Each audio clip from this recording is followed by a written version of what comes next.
Once upon a time, there lived Mr. S and Mrs. S in a village named Kampung Bahagia Tunggal. In their 5 years of marriage, they were blessed with 3 lovely children.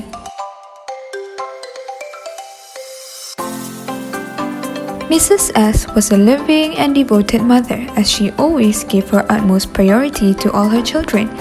She also managed to give the best education to her children. Moreover, the last daughter, Miss Q, had succeeded in a pre-university study in Sharia matters. Thus, as a family, they lived happily ever after. But sadly, it did not last long. One day, Mr. S and his wife decided to celebrate their 12th anniversary. Despite the storm, the couple dressed up nicely and drove to the hotel. While driving at high speed, an SUV crossed paths, but Mr. S failed to notice and swerved to avoid the collision. They ended up crashing with the dividers due to the slippery road. Survived with minor injuries, the wife immediately called her eldest son and told him that they were in an accident and on their way to the hospital. The paramedics and nurses were moving the severely injured Mr. S into the ambulance while providing first aid procedure to keep him conscious. Not long after Mrs. S called her son, her husband was pronounced dead.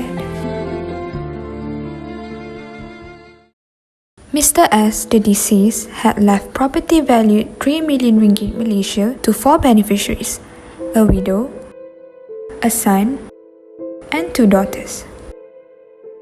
Being the eldest son in the family, Mr. Z takes up the responsibility to divide and distribute the property among the family members. He then decided to hire lawyer aid to settle the property of his father according to Farai'd.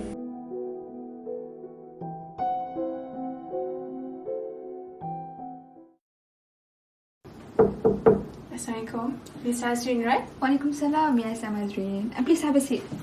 And you are? I'm Mr. Z. How can I help you? I'm here hoping that you could help me regarding the Farai'd. Because I'm the eldest son and I'm in charge to manage the division of my late father's estate. I see. I know there are many Sharia lawyers out there that can help me, but I came here asking for your help because my friend, she recommended your service. Oh really? Alhamdulillah, flattered to hear that. Of course, I will do my best to help you. And in fact, I can help you manage this matter until final stage, where I will apply for the Farai'd certificate, and then after it has been issued and granted, I will apply for the letter of administration as well in the Civil High Court. Oh, wow! You can manage all that? Of course, no worries. I am an eligible advocate and solicitor. Oh.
The youngest daughter, Miss Q, had found out that his brother, Mr. Z, had hired a lawyer to dispute his father's property. But according to her brother's explanation about what the lawyer could do, she was suspicious of the lawyer. As what she remembered from her foundation years, there is something wrong in regard to the power of that lawyer. After doing some research as well as investigation, she then found out about Lawyer A's status with the Bar Council.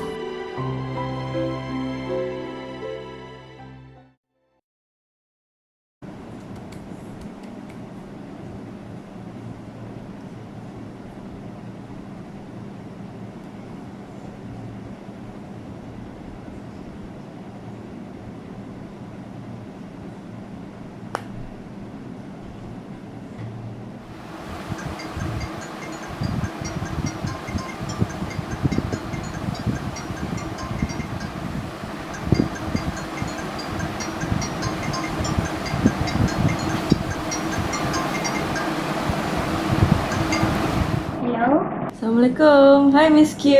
How are you? Fine. Alhamdulillah. Waalaikumsalam. How about you? You are doing good? Yes, I'm also fine. Alhamdulillah, the usual. Anyway, the other day, your brother asked me to recommend him any good lawyers, but I wasn't aware what it was for, so I'm wondering what actually happened with your family. You're not in any trouble, right? Nothing happened. We just need a lawyer to settle our father's will. And the lawyer is doing a great job. The other day, my brother also told us that the lawyer just got a letter of administration from the High Court. Oh, hey, wait. We're talking about lawyer Azrin, right? I think she's a Shari'i counsel only, and she only do Sharia cases. How she get the LOA? Ah? I don't think she's an admitted advocate and solicitor. She's supposed not to get the LOA. But then, she did. Oh no! This is confusing. I am so worried now. What should I do to confirm her status? Okay. Relax. Miss Q, you can actually go to the Malaysian Bar website now and you can check your lawyer's name over there. Any lawyer's name who are certified and admitted should be in the website. I hope this matter doesn't cause you any more trouble, Miss Q. Alright then, I will do right now. Thank you for your suggestion, Miss Arisa. Alright, you're welcome. Okay, bye.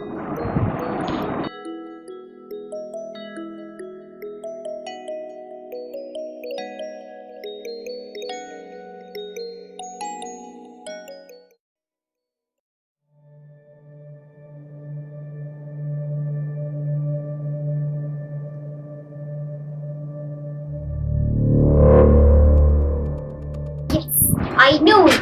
Oh my god, I cannot believe this. I knew she's very suspicious from very beginning. Oh no, I cannot let her proceed. The LOA is void. I have to challenge why she is able to get LOA from the High Court. I need to tell my brother about this. Miss Q then quickly tells her brother about her finding pertaining to Lawyer A. Upon discovering the truth about the lawyer from Miss Q, Mr. Z felt upset and enraged with the malicious pretense of that lawyer. Afraid that the distribution of the property might not succeed, and for all the losses incurred after engaging the unauthorized lawyer, he decided to take an action by suing her, by hiring Lawyer B.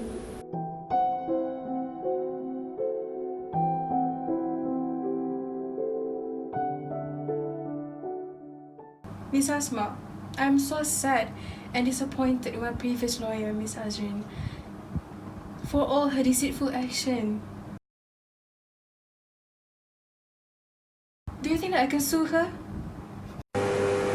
Sure, you do really have a locus standi because you are her client anyways, and she breached her duty by misrepresenting her qualification. So now you have two options. First, you go for criminal dishonesty under section 24 of the penal code. Two, you can actually file an action against her by the action of professional negligence, and under this second option, I think you have a bigger prospect of winning and you can get monetary compensation out of it. So it's not just you some sort have satisfaction, you also get compensated for your loss. So in this particular case where she benefited and fraudulently misrepresented herself to you as an advocate solicitor and you lost in this civil suit, you can actually go to the court and ask for a damages under negligence suit. I think that's the best for now. Alright then, I'll pursue my case under negligence suit.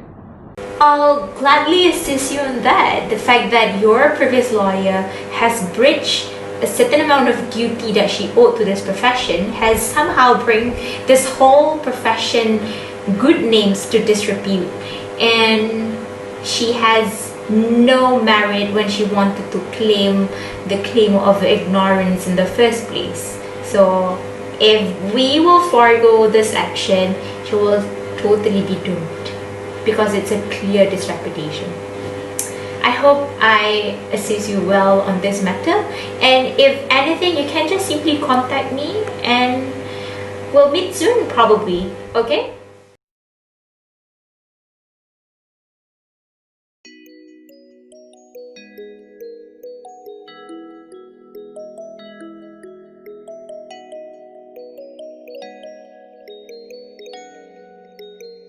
She is an unauthorized person by virtue of Section 36 of Legal Profession Act 1976.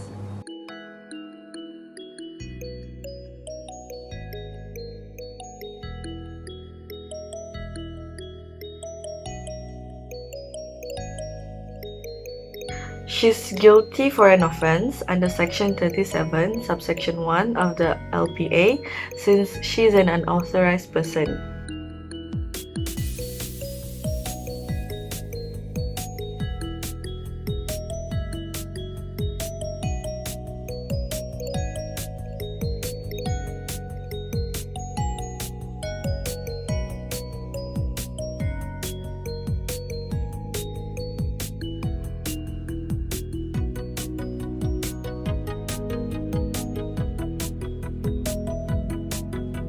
Dishonest conduct in discharging his professional duty.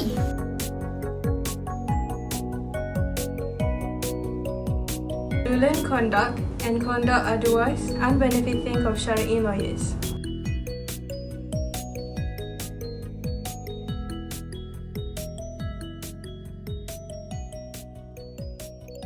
Struck off, warning, or other measures by virtue of Section 19.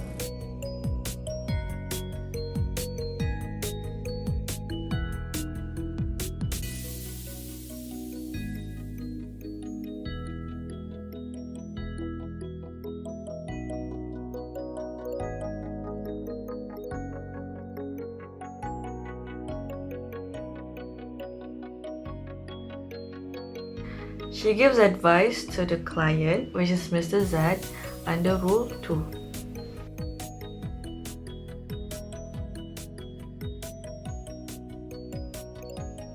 She upholds the interests of Mr. Z by virtue of Rule 16.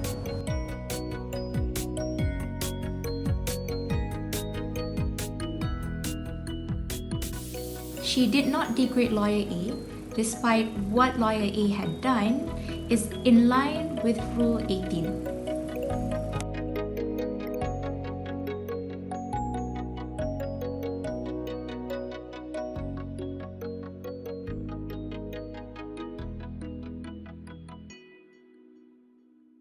She upholds the interests of Mr. Z by virtue of Rule 15 of Peguam Syari'i Rules 2002. She discloses to Mr. Z all matters of the situation in line with Rule 23.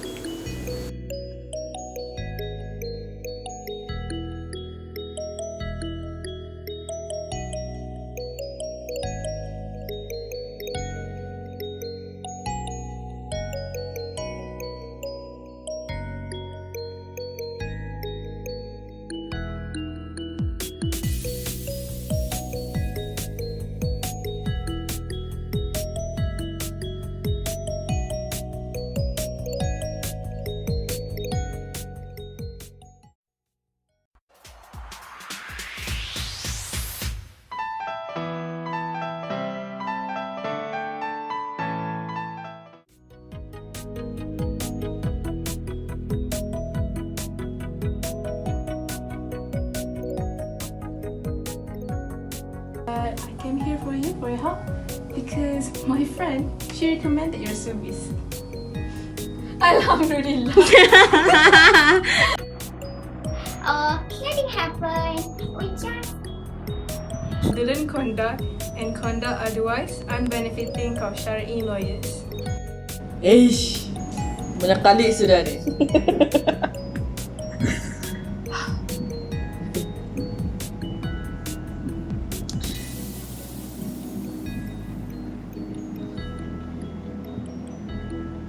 Okay, wait, Mrs. Q. I think you can go and check the Malaysian Bar website.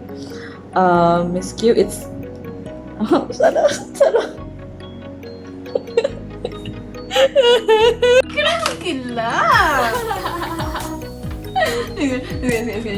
Do you think I can sue her?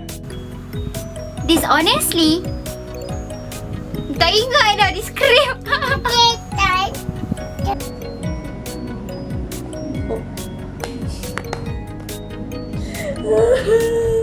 She is an unauthorized person by Section 36 by virtue lah